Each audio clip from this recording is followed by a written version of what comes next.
everybody, and welcome back to another episode of JaAR. JaAR, for those of you that may be new, stands for Joe. And Amy. Review. This is our weekly show where we review the Magic stories. And not the new Magic stories, mind you, but we are here more recently because we are inspired by our return to Zendikar in Zendikar Rising. And so now we are reviewing the Battle for Zendikar and/or Oath of the Gatewatch stories during this particular series of JaAR. And this week we are here for the 9th of these stories, The Silent Cry by Kimberly Kryness. So once again, I will go into the quick review and then I'll let Amy tell you more. My quick review is this was incredible. It was a little long, so if you're going to go back and read it, I encourage you to, get a snack, strap in, whatever you want to call it, realize it's going to take some time, or if I'm honest, it's kind of pretty well split into 2 stories. And you'll know where that split is. So if you want to break it up into 2 reading sessions, you could do that as well. But either way, it's incredible. And if you don't remember this one enough, even while we're talking about it, or if you want to go check it out now, I highly encourage you to go read this one. Yeah, I mean, it's a little long. I folded laundry while he read it. Got some chores done. But it's a great read. It's worth every word. Yeah. But so if you have not read this one in a while or you don't remember it and you want to, check the link in the description down below. It will take you to this story if you want to read it. Obviously, if you are unaware, completely free. Just requires your time. So feel free to check that link. That's not our link, that's Wizard's link, and we're not sponsored by them to do it. We want to talk about the story, and we want you to be able to read it and be able to talk about it as well. So if you want to, link down in the description as we said. Without getting spoiled by us and or just watch this video and go, what the heck are they talking about? Yeah, because we'll summarize a tiny bit, just not like all inclusively, because that's not really what we're trying to do here. We're trying to review more. That's kind of the R in JaAR. Otherwise it would be jazz. It would be weird. But anyway, jazzy. We're so we're not jazzy. So we encourage you to go do that, and then of course we would love it if you would come back here and join us again to add in your 2 cents as well down in the comments. Please. But onto the full review itself. This story was, as I'm sure Amy was quite happy about, this was a Nissa story, again, Nissa and Ashaya, but Ashaya for about half of it. Nissa and Ashaya story, written once again by Kimberly Kryness. So it was amazing. And I really feel like if you've seen sort of the first few JaARs that we've done on these older stories, I was sitting here going, okay, when does the story team become the story team that we know? That we love. The amazing, creative, just knowing no bounds story team. Yeah. The ones that everybody says, or many people say, when they complain about current story, they say, bring back the in-house team. Right. That's what Amy's referring to. Right. I'm like, okay, where's the moment where they're given the amount of freedom to truly be themselves to a point where their talent can shine above what you would typically expect? And I think I'm starting to feel like we're getting to that point. We're starting to see like the development, the real development, where it's getting there, or at least Kimberly Kryness was getting there with this story. Yeah. Well, and don't forget, these stories were 2 weeks apart, and by these stories I mean the last Nissa / Ashaya story written by Kimberly Kryness was, for us, 2 weeks ago. I believe at this time they were still releasing them weekly, but it was a very long time ago. I could be wrong on that. But we don't know. But in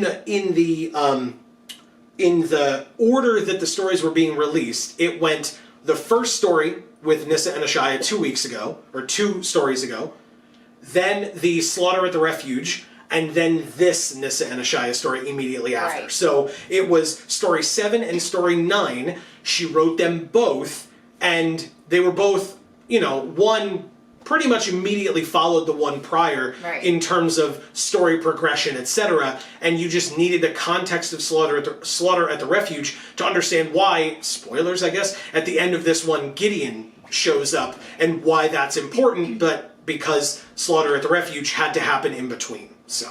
But it was nice to have that context of another Kimberly Cryness Nissa story being written, you know, just before this one was, essentially. Right.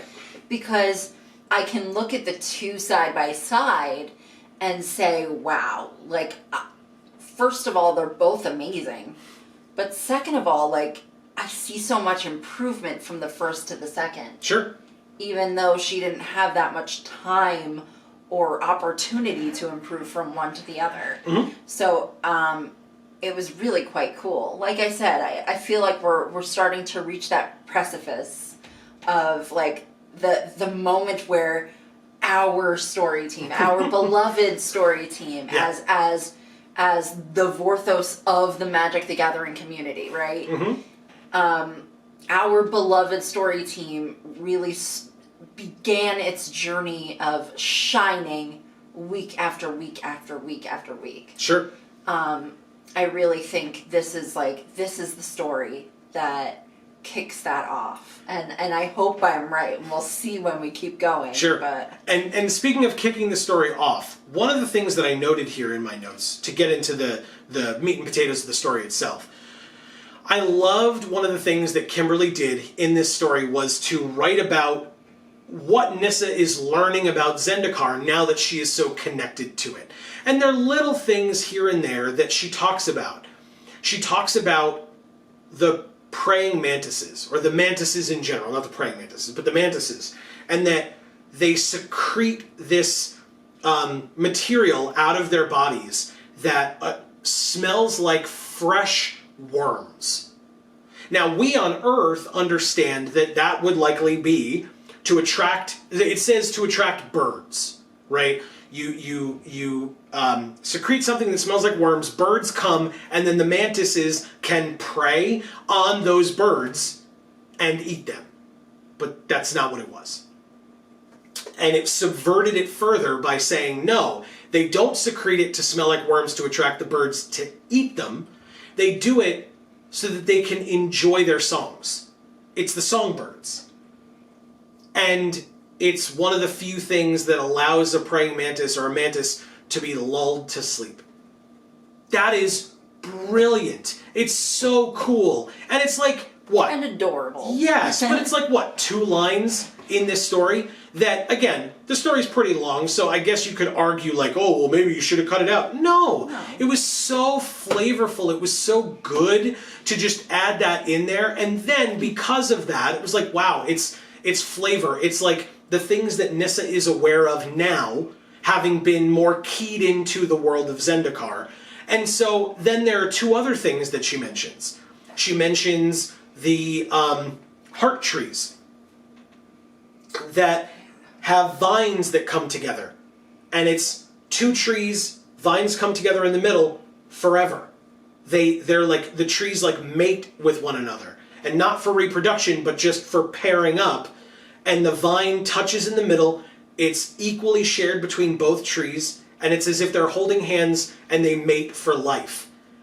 That was a cool thing to include. Yeah. And then they talk about the sloths was the 3rd thing. And the sloths were chattering sloths or something. I didn't write it down specifically, but it was the fact that the people who lived in the tree houses shared these stories of what was going on in one side of the grove of tree houses, or the group of tree houses, by telling it to the sloth, which would then tell another sloth, which would tell another sloth, which would be overheard by the humans over there. So like that was how they passed stories around among the tree houses, was to tell the sloths. And yet those 3, So funny. amazing, Love it. amazing. And again, with the mantises thing, purely flavor. And I assumed that with the mantis, with the heart trees, and with the sloths, that it was all purely flavor. But it wasn't. The sloths and the heart trees thing led you into the first half of this story, which was also brilliant. So awesome the way that she did that. They were characters. Yeah. Yeah. It was used as a way to give you a taste of Zendikar, a taste of the complexity of the world that Nissa is able to now experience, and then leads you into a story element as well, which, as I said, my opinion, this could have been 2 stories. I don't know if you agree. I don't know that we talked about that. It could have been. Okay. So you don't feel as strongly as I do. Is that fair? No, I think it was great as one. Okay. That's fair. I think, like, when that first half of the story ended, it seemed to be about halfway through the story. So, that seemed very dumb the way I just said that. Wow. When the first half ended, it was half over. Yeah. All right. I'm gonna. Oh God! Why do people let me do this? Anyway. Who's people? I don't know. And anybody that watches it encourages me. What I'll say is, what I meant was, when the first portion of this story was done, it felt like it came to a conclusion, and that's Nissa and Ashaya fighting the Eldrazi in the treetop area and in the Grove of Heart Trees area. When that was done, and there was like that line showing a passage of time as they decided to continue after the Eldrazi Titan, that was the moment where I was like, that was a full story, in my opinion. Like, that easily could have been a full story. Okay. And instead, and again, that's not, I don't know if that's a complaint, necessarily, because, as you said, it's probably a good thing. I mean, especially back then, the fact that we were getting these stories so often that every once in a while throwing a big one in there, I remember as when we were reviewing them back in the day at the start of JaAR, it was like, you never knew what you were going to get coming in, right? Now you have a general idea, you're like, okay, it's going to be this. It's going to be approximately this, Yeah. Yeah. But with that... Which is why going back and reading these stories again, it's like, oh, this story was too short, like we wanted more, or this story was so long, and this one is kind of in the middle, but closer to the long side. But it was a good enough story that I didn't have to care. Right, it was worth our time. It was worth our time investment. But leading it into that fight with the Eldrazi that they sense 2 Eldrazi up ahead, or they hear the rumors through the sloths that there are 2 Eldrazi up ahead. They go, there's not 2 Eldrazi, there's 3 Eldrazi. Nissa and Ashaya sense that there are 3 Eldrazi, and they go after them. Well, it turns out maybe why the sloths didn't know that there were 3 is because 2 of them were like twins of one another. Desolation twins, if I recall the card from Battle for Zendikar well enough, which, God, don't ask me how I remember that. That sounds right to me. Desolation twin was one, and then the other one was like Brood something or other. That one I won't remember specifically, but that was a much smaller one. So whether they didn't know about the smaller one, or whether they were counting the twins as one and the smaller one as another, when Nissa and Ashaya get to being able to see them, they're splitting off. And the twins are going to the treetop village, and the smaller one is going to the Grove of Heart Trees. And it's your classic situation. Like, which way do we go? Now, let me ask you, would you have picked the same choice they did? Yes. Same. I think mostly because it's 2 versus 1. Oh, okay. One little guy is probably not presumably going to be able to create as much devastation as 2 sort of bigger ones. Sure. Well, and I guess the argument there, or the trouble there is, arguably the treetop village has defenses in the people that are there. Not great defenses, mind you, but defenses. And that's the interesting part, is that, Gideon, the tactical genius, wasn't there, where he might have made a different call. Who knows? It's harder to tell, but especially because if there's a smaller one, you go take care of the smaller one and then go take on the big ones. Because the big ones took a while, because they were big and they were strong. And in the process, Nissa and Ashaya had to I don't want to say waste their time, but take up part of their time that they could have been using killing the Eldrazi, saving the people. Yeah. Saving the innocent lives that were there right. at that point. And the people were a little bit annoying. Like, they just didn't get that, like, they don't have time to, like, shoot the shit with you now that they've saved your lives, because they have other lives to save. Well, and I was surprised that they were, like, so adamant about, like, no, stay. And this is like, no, there's one going for the Grove of Heart Trees. And this one guy's like, yeah, that's fine. It's not, they're not going to be anywhere near us. Yeah. You know, and it's like, you. Yeah. And it's like, how is that your thought process? That absolutely would have been Gideon's thought process. He would have been like, humans over here, trees over there. We're helping the humans. Who cares about the trees? Well, because the only people who really care about the trees are people who are super into the land of Zendikar, which is Nissa, Ashaya, because it's an elemental of the land of Zendikar, and then, like, I don't know, some of the people that live there, but clearly not even the people in that village. Yeah. They didn't care that the heart trees were going to all die. It's a tough situation. So there was no way Gideon was gonna. I think the issue is, right, and maybe this is the lead up. The whole thing with Battle for Zendikar was, the Zendikari people are very splintered, right? They don't really like the vampires, right? Because the vampires came from the corruption of the Eldrazi. And they didn't exist before that, so they're seen as invaders. Like, if you wanna look at it as like an immigration thing, maybe that's a direction that they were going. Maybe it's not. We're not up to those stories yet. We'll determine that when we get there. But more importantly, this is a story of these treetop villagers saying, "Well, that's not going to affect us. Leave it alone. Who cares?" As opposed to what Nissa is trying to get across, which is, we are Zendikar. We are all in this together because this is an otherworldly threat that needs to be taken care of. And we need to all come together, right? She even says in this story, when the core dropped down the ropes to save her and Jorian at one point, and she says, it kind of to herself, that she had never been so happy to see a core. Again, she's an elf. They are core. They both live on Zendikar, but they're not companions just because they live in the same place.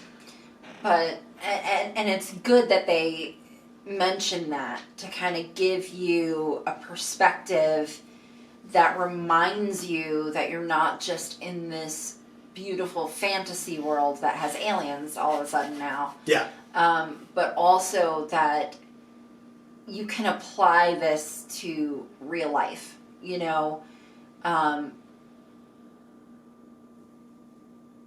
can think about the trees that exist and not want them to die while, the politicians that own the Amazon, even though there are ancient tribes that live in there, so the land doesn't necessarily belong to you, can just burn it flippantly because they want to make money. Yeah. And that is a very much larger environmental discussion that I'm not going to piggyback much off of you except to say, good point, Amy, and then continue. Let's move on. Well, because that's a big deal. That's a whole thing. It's a big deal, and there are many people who have different thoughts on it in certain aspects, and I don't want to try to put forth that there's equal arguments on both sides, because for some things there isn't, for some things there are, and I'm not interested in going down that road because I don't think that's what this particular story was exactly trying to say. I think it was more showing the selfishness of the people now, early on in this set of stories, and where they're going to end up when they all come together at Seagate, working together to try to stop this threat that could result in just the destruction of the entire plane. And at that point, you got to pull your head out of your ass and realize that you're not the only one around. You're not going to be able to stop two Eldrazi Titans, or one, I guess in this case, Eldrazi Titan as one little human when the Eldrazi Titan is this massive thing. Like, you know, like I said, pull your head out of your ass and realize that there are other people around you who you could help and whose help you could use. Like, and so this is the start of that, where we're seeing these people kind of being more selfish at the beginning, and that hopefully is not how that stays. Right.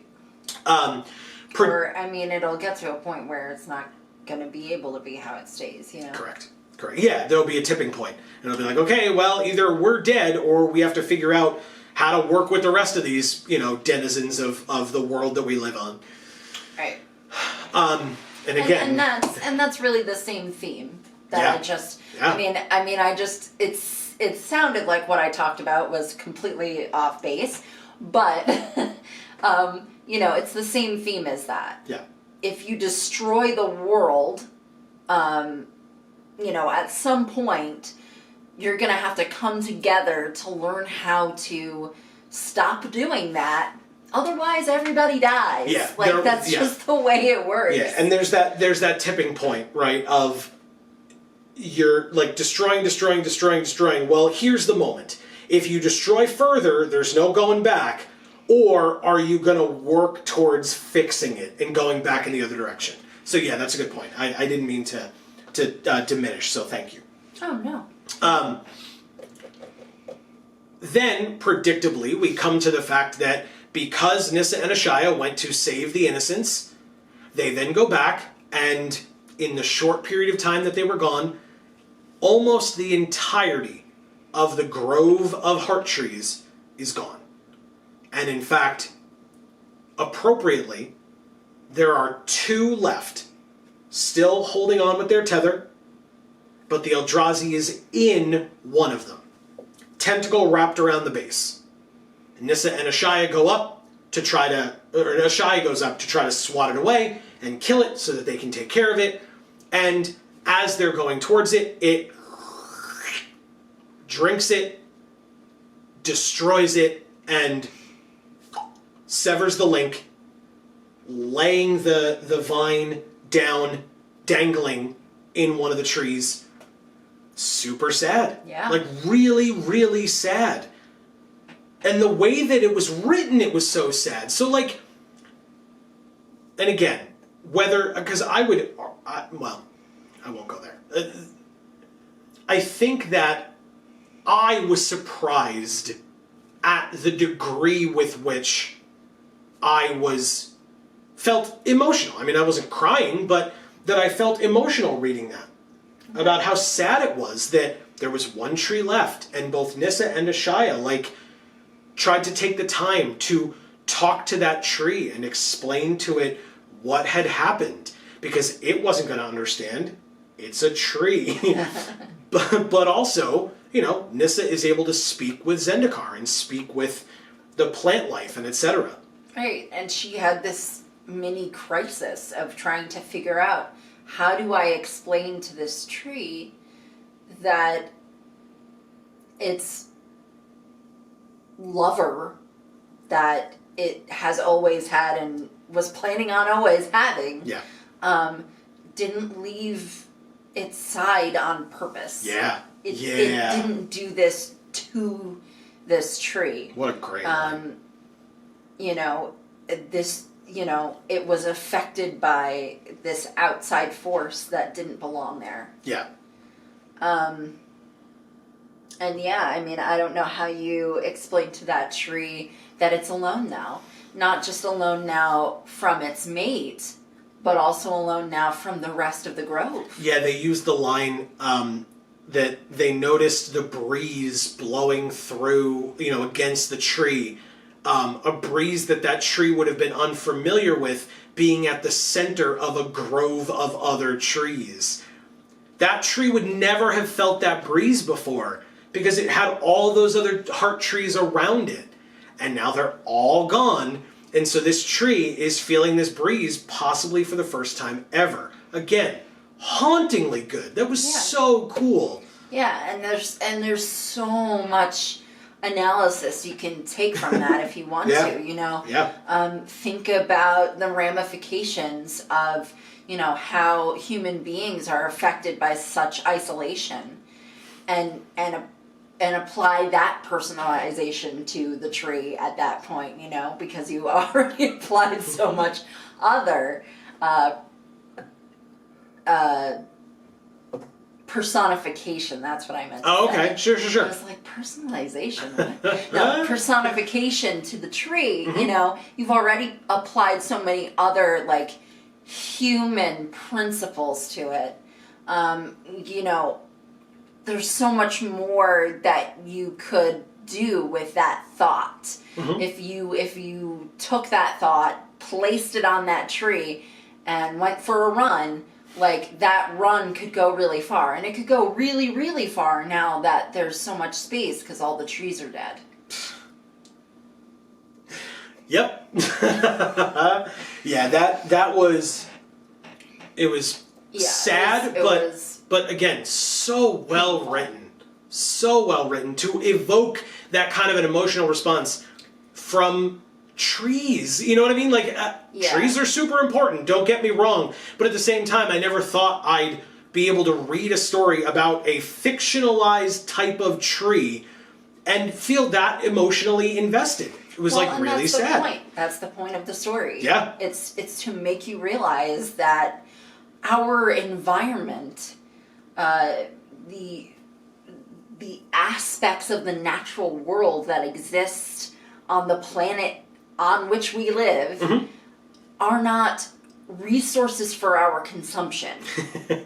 Yeah. They're their own thing. And if we want the world to be a place where we can continue to exist, we need to respect them. And so I think they were trying to go back and forth between the thought of, you know, the Eldrazi aren't respecting them, and these villagers aren't really respecting them, and, you know, other random people aren't really going to respect them. But then you also have Ashaya and Nissa and, you know, the Zendikari that take the time to sort of adapt to the environment and learn how to coexist and almost be as affected by their environment as they affect it, right? Okay. And so, like, we saw the treehouse people have their aspects of that with the sloths. Yeah. But, you know, they mentioned, like, that existed, but that those people didn't take it that step further. They didn't say, well, if these sloths can have this much of a connection with us, then that means everything else here can too. Right. Yeah, because, you know, and I think, I don't know, I think that's true for a number of people, is that, you know, you learn in school that human beings are living things, animals are living things, but plants are also living things. But I think that the plant part kind of goes out of people's heads a bit, because animals are mobile, right? Humans are mobile, and yet plants are typically not. You know, it depends on the seedling, maybe, you know, travels or whatever on the wind, but that because they're stationary, can grow super far, you know, can grow out super far away from where they're planted, and so can tree branches. Sure. I mean, Sure. that kind of thing. But yeah, I mean, it's a lot harder, I think, for people typically to apply similar thoughts and principles to how plants should be treated. Sure. I also wanted to talk about with this one, as long as we were at the end of that point. Good. I found this to be corny, but it worked. And I know that situation has come up many times, but I felt it here as well when Nissa and Ashaya were fighting to save the treetop villagers, right? There was a line that was used that we both loved, to the point where I wrote it down. But they stepped in as like heroes. It was that superhero moment, right, of them showing up to save the day. Yeah. And the line was, Nissa and Ashaya were the world. While they stood together, nothing that belonged to Zendikar would have to stand alone. Right? That is super, like, cliche of a line of, like, superheroes show up, we're here to save the day, you know? Don't worry, citizens. But at the same time, like, it was really cool. It's not like that to me. Oh, okay, great. Then explain it. I apologize. It's just what I said a minute ago. It's they have a connection. And the fact that other people don't necessarily see or understand that connection is irrelevant, because the connection exists and it's very strong. And so their actions are going to have so much of an impact upon the world, because they have such a connection to it. And their responsibility and their care have to be applied to that because that connection exists. You know, whereas people who don't feel that connection to that land don't have to care when the heart trees die. They don't have to care about the, you know, piles of Eldrazi, you know, as long as the Eldrazi's aren't hurting them. But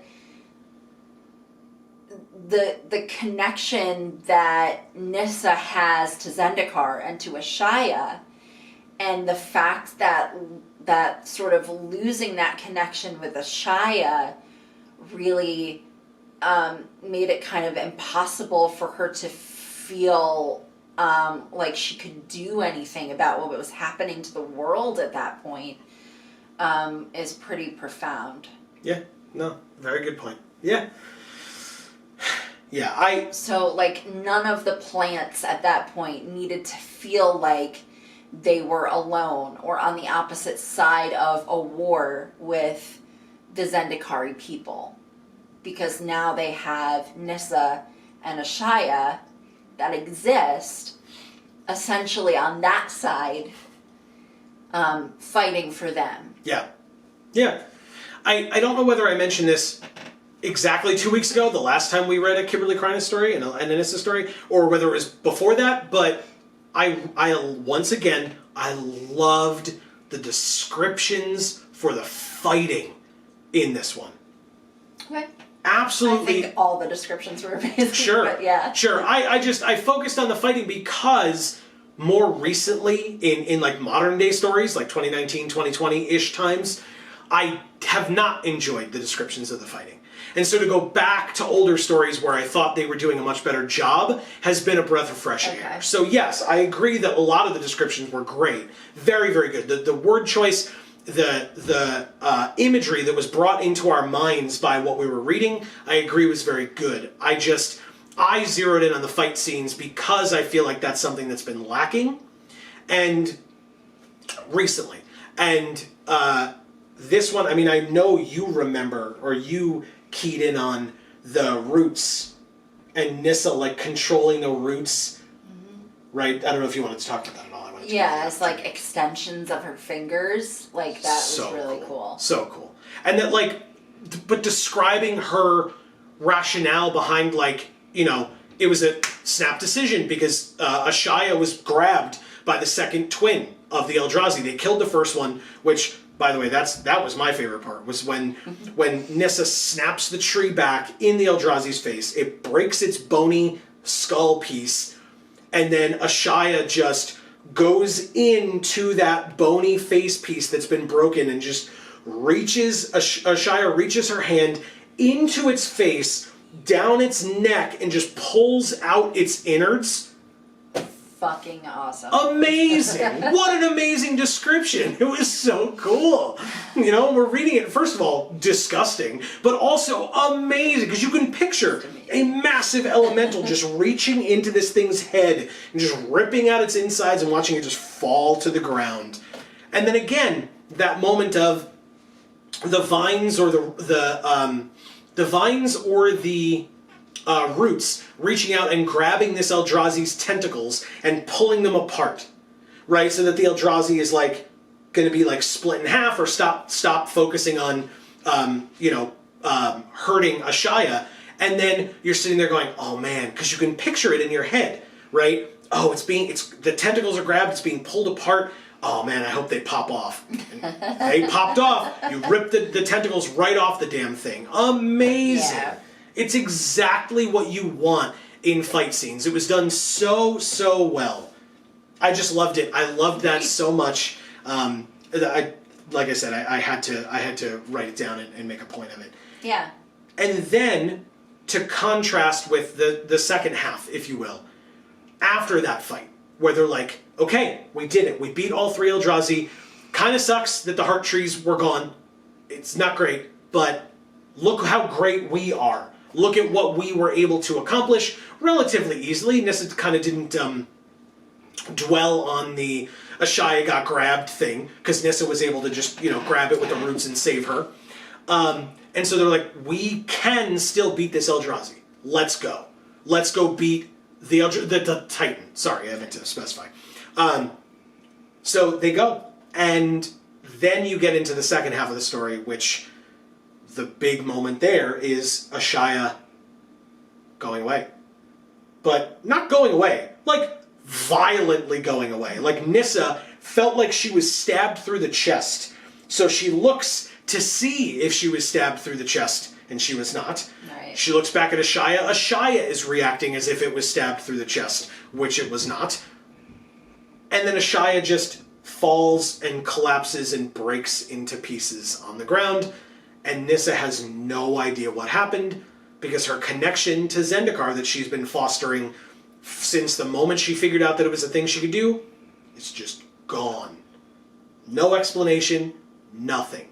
And she is lost, she is alone, she is confused, to the point where she wanders into not a hive, because that would imply they all live there, but a massive collection of Eldrazi. Right.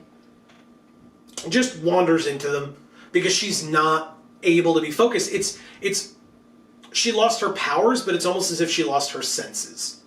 Yeah. Right? Because it's that much of an extension of her at this point. Mm-hmm. She talks about how awkward it is for her to draw that sword later, because it's so physical, and whereas she'd been working with the ley lines and the elements, and she doesn't have that anymore. And I believe I remember what that's because of. And it may be from Seagate falling, but like I said, I don't believe so. I believe there's more to it, if I remember correctly. But we'll get to that in the coming weeks. But what did you think of that? I mean, incredible. It just made me think of, like, I keep thinking back to when we were reading the news stories. Sure.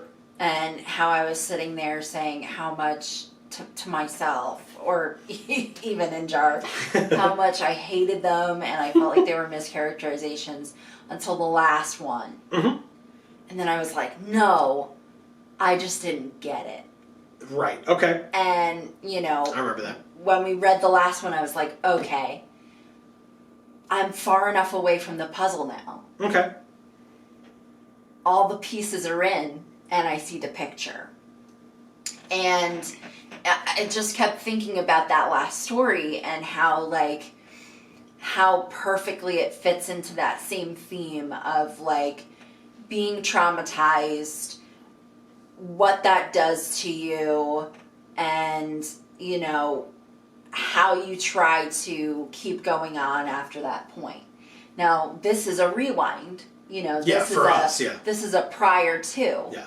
But if you think about when Nissa was traumatized, she was traumatized by the Eldrazi destroying her plane. And by the visions of Emrakul in the first place, when when they were about to start destroying her plane as well. Absolutely. But she was also, arguably, after reading this story, traumatized by losing her connection with Ashaya and Zendikar. Yeah, big time. Big time. I didn't even realize, you know, when we read the other stories, you know, I didn't even realize that that was the moment that she got those powers. Sure. We thought she had them all along. Sure, because it's been so long for us reading the stories that it's so second nature to her to just do that. That you know, that we wouldn't have thought that there was a moment where she, like, it clicked for her. Right. You know? We thought that that was just her ability. Right. But it became her ability, right? And we got to finally read the story where we learn how it became her ability. Mm-hmm. And in this story, we saw it get ripped away. And so, like, it's really interesting to kind of use that parallel of, like, when something so jarring and traumatizing happens to you, you're not able to do things. You can't think. You can't feel. You can't do things in a physical manner the way that you're supposed to, or the way that you expect to be able to, or the way that other people expect you to be able to. Mm-hmm. You know, she had to explain to Gideon, no, I'm more powerful than this, I swear. And he's like, okay, you don't need to prove yourself to me, lady. Yeah. And he was a little condescending. Yeah. He was just like, that's nice. well, because it was out of nowhere. Yeah. There was no reason for her to say that to him. Yeah. He doesn't care that, you know, he needed to help her. That's his nature, is to help people. Yeah. That's what he does. So, but it mattered a lot to her in those moments, because those were the moments where she expected to be able to do things that she just no longer could do. Yeah. Right? Yeah. And that's the kind of thing that, like, this story is great because it's really filling in those holes. It's really providing us the details that we need to let us know, yes, that trauma occurred, and these were the aspects of it. Yeah. And that's what's going to help us with the stories going forward, the new stories, Right. you know. Oh, sure. Yeah, yeah. That's what's going to help us know what Nis is going to do. And possibly even what Nahiri will do, you know, and everything. I mean, everything. Right. Like, all of what comes before affects what happens going forward, right? So, getting to see these very specific aspects of the things that actually happened to her really provides that context. Yeah, that's fair. Yeah, and then, again, continuing on from the last Nissa and Ashaya story, and continuing on from Slaughter at the Refuge from last week, we get the moment where Nissa meets up with a merfolk who, if you were following along and you realize kind of where they are when Nissa finds this mass of Eldrazi, they are near to Seagate, and Nissa mentions that, and now Nissa is meeting a female merfolk. Well, I wonder who it is. It's Jorienne, because at the end of the last story, Slaughter at the Refuge from last week that we reviewed, Gideon says, I need to go find Jorienne, she's over there, and points at the mass of Eldrazi, and they're all like, don't do that, don't go there, that's terrible. And I didn't remember, but he caught on really, really quickly. He's like, it's Jorienne. And I was like, oh yeah, no, Gideon did say he was going to go, but, like, I guess the locations didn't really, like, jive in my head or whatever, so fair. It didn't, like, occur to me right away. Sure. But I love that you just, like, got it instantly. Yeah, it's, you know, and it was just the kind of thing of, okay, there she is, this is great, and so sure enough, every moment that because there was a lot of, they're gonna die. They're gonna die, there's nothing they can do. Okay, they just got saved by the Zendikari dropping ropes down. Okay, now the Zendikari who dropped the ropes down are being attacked by a giant Eldrazi up on the rock, and these women are climbing this rock, and they're gonna die now. They're gonna die, the Zendikari up top are starting to die, everybody's gonna die, they're all dead. Okay, now Gideon showed up, right? So there's those moments of, like, there's they're doing well. Nope, now they're in trouble. They're gonna die. Okay, they're saved. Nope, they're in trouble. They're gonna die. Okay, they're saved. Right? Right. And that makes sense for like a crazy situation like this. So it worked out nicely. And now we have Nissa and Gideon together, about to be back together with Jace. Jorian arguably with them as well, if we're not technically just mentioning Planeswalkers. So we're getting groups together. Yeah, and it was nice to see like Nissa just go up to Gideon, just approach him like that, and just talk to him that's a good point. about being a Planeswalker. Yeah, like that's a big deal, especially for a character like Nissa. Yeah. Who's like so quiet and shy and whatever. But they explain she felt like she had to do this because she could tell that he was a Planeswalker and could tell that he had a connection. It wasn't with Zendikar, though. It was with the Zendikari people.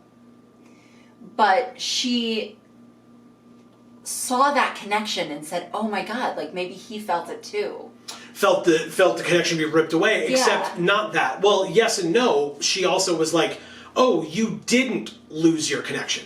Right? Because he was still using his magic, whereas she could not anymore. And that's why she was like, well, I have other powers that aren't just, fighting with this sword. And that's why he's like, okay, whatever, lady. Yeah, okay, like, there was no expectation applied to this conversation when you approached me and started talking to me about stuff. But I think it's because, right, and it's more of a specific discussion on mana. So she may have lost her connection to green mana. He didn't lose his connection to white mana. That kind of thing. Right. So yeah, it's I found that type of magic, right? Yeah. So I found that really interesting as well, and that it's interesting that you looked at it as his connection to the Zendikari people. I didn't even key as much into it with that. It was just, to me, it was just the mana of the plane or whatever. Well, I think what mainly drew her to believing that he had so much power was his impeccable ability to lead these people. Yeah. Even though he was from another fucking plane and showed up one day and started doing it. Right. And no one questioned his authority. Yep. Because they all just had an understanding of the fact that he knew better. Yeah. In these situations, these sort of combat situations, he knew better because his mind had done it and theirs hadn't.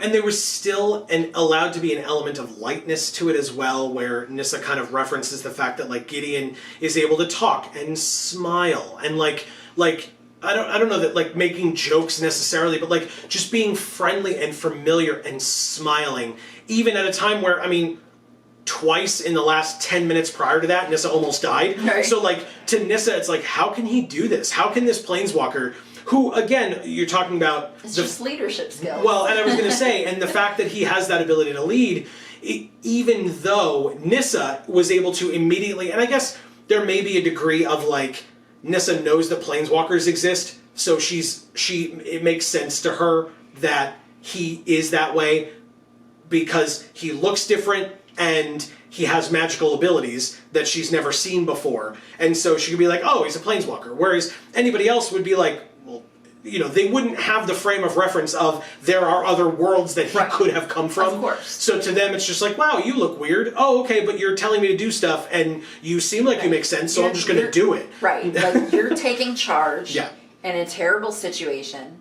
No one else is. Yeah. And I don't know what to do. Yep. So I'm going to follow what you say. Yeah, better you than me. You seem pretty confident in yourself. Right. But then it goes on to make you realize, no, his charisma plays into that as well. Mm-hmm. And his sense of loyalty and just perseverance. The amount of care that he puts into wanting to save these people. Sure. He's not even from here. You don't even go here. But he shows up. Nice. In a way that none of the Zendikaris really had. or could, Right. Until later in Right. these stories, and then my favorite comes in and tries to, knock him down a few pegs, because good for you. We'll get there. Stay tuned for the coming weeks. But yeah, no, I agree with you that he comes in and he's like, oh, this is a terrible, horrible situation, and none of you know what the hell's going on because you're all just trying to survive. That's okay. I can figure this out. Right. Just do what I say. Right, but he doesn't say it like that. No. No. He says it with love. Yeah. And Because assurances and intelligence. Because he cares about these people. Yeah. Yeah.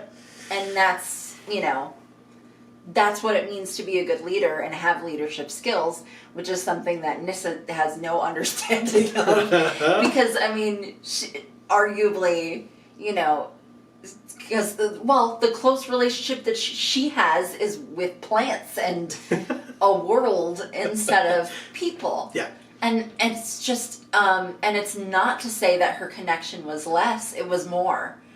But it was different. Mm-hmm. Okay. Yeah, that's definitely fair. It's funny, I just went on this whole thing in my head of I mentioned that Gideon went into it with intelligence. I don't think that's correct. I think he went into it with wisdom. But it made me think of D&D and what each of the planeswalkers, the main Gatewatch planeswalkers, what their dump stat was. For Gideon, it was definitely intelligence. I guess that's why Liliana kept calling him a meat slab. Correct. All that, and the fact that she's an abuser and a piece of shit, but We brought up Liliana. It has been 0 days since Amy brought up Liliana. Anyway. But anyway, I digress. Yeah, that's fine. So now they're all together. We can see where it goes in the coming weeks. Before you click off of this video, I want to remind you, if you are watching this the day it came out, please be aware that tomorrow, so this comes out Thursday, tomorrow, Friday, we are going to be live here on this channel, 8 to 10 p.m. Eastern, playing Marvel's Avengers. It is going to be the newest game that we have played between this channel and Video Games for All. We encourage you to join us. Check it out. If you're not already subscribed and have that bell rung, if you do that, you'll get notifications whenever our videos go up, pre-recorded like this one, or our live content like Marvel's Avengers. Come in, sit in the chat or lurk, we don't care. There's no requirement to chatting. We're going to experience this game for the first time. It's brand new. We're so excited. Yes, we're looking forward to playing it. I really want to. In fact, I mentioned weeks ago. Come experience it with us. Yeah. I mentioned weeks ago that it was something that that I was looking forward to doing, and that we bought the game and I'm not allowed to touch it. Well, this Friday, I'm allowed to play it, and I'm super excited. Happening. We're doing it with all of you, so we hope that you're able to be there. Please come. Yes. Also, importantly, if you're still here, which thank you, last week, if you missed it, we had JaAR on Friday instead of Thursday. Why, do you ask? Well, because on Thursday, we had a new review of the new Varia class deck. So if you're familiar, Varia is a new CCG relevant to Magic players, if people are interested in other card games as well. I love it. We were able to review the new class deck. It was sent to us by the makers of the game, Guildhouse Games. We got to look through every card in the deck. We got to review the art, the flavor, the abilities. It's a long video. Speaking of long, that this story was long. That was a long video, but we encourage you to check it out because it was amazing. It was super well done. Yes. Oh my God, what an incredible deck. And they were so proud. Yeah. Guildhouse Games. Yeah. They did a great job. They were so proud. Great job. To be finished with this deck. And I am in awe. Yeah. The continuity, the flavor, the art. I mean, every aspect of this deck was the best deck that we have reviewed. Yes. Of the 8 so far. And it's, I feel like by leaps and bounds. And it's playing this game is so cool. There's just so many great things that there are to say about this game. Yeah. And so because we haven't technically said it yet, that deck is the Dragon Knight deck. And whatever you may be thinking of what it is, you may be very right or you may be very wrong. You'd have to go check it out to figure it out, because I didn't know what to expect going in, and it met some and subverted other of my expectations, and neither of those are negative things. No. So it was very, very good. I highly encourage you all to check it out. That'll probably be linked at the end if you don't want to just go into our channel and look for it, since it was just last week. You have to check it out. It's just incredible. Right. And then don't forget, Mondays, MTG Arena, also 8 to 10 p.m. live here on this channel. We just did one this past Monday that there weren't a ton of people there, which is totally fine. I get that Arena, it was becoming a little bit stale, the format, so we get that completely. We were saying that during the stream itself. We drafted a Zendikar Rising deck, which we thought was real bad, and then we went 6-3. Well. So it did well. Yeah, very well. One rare, a bunch of uncommons, or a couple of uncommons, and a bunch of commons, and we went mythics. No, we went 6-3. So absolutely incredible. We encourage you to check that out as well. But regardless, we hope that you are able to stay here with us as we continue these stories in the coming weeks, as we continue to do all the crazy things that we're doing, as we mentioned in that live stream on Monday. Our content is not going to go away for the holidays, so if you are around and you're not able to see family, because we're hoping that everyone is continuing to make smart choices this holiday season, we hope that everybody is enjoying their week so far, or whenever you are watching this, irrelevant. We hope everybody is continuing to stay safe and happy and healthy, and we hope that you will join us here on Video Games for All, on Gluten Free for All. Subscribe, ring the bells, like, share, etc. Interact with us in any way that you would like. We would love to chat with you, as we said, throughout this holiday season, going into 2021, hoping, fingers crossed, for a better, stronger year for everybody. We do read comments, so any comments you want to leave for us, please do. Check out our socials. Those links are down in the description box as well. You can check us out there and talk to us there. Regardless, we look forward to talking to all of you soon. We look forward to seeing all of you soon, because this story, talking about these stories, talking about the amazing flavor, hoping that this is the start of the story team that we want, that means that you're going to stick around, because we're going to have a load of Vorthos Pride. That's right. Sorry. That was a little. Well, it was a little weird. It was weird. But we're gonna be showing off a lot of that hashtag Vorthos Pride over the next few weeks. We encourage you to stick around, join us. Like we said, subscribing and ringing the bell. Best way to share that hashtag. Yes, definitely hashtag Vorthos Pride every time. So yes, thank you all so very much. We really do hope that you all enjoyed this episode. And for now, from us here at the Geek for All family of channels, I have been Joe. And I'm Mimi. And as we always say, in whichever video of ours you watch next, we will see you all next time. Thanks, everybody.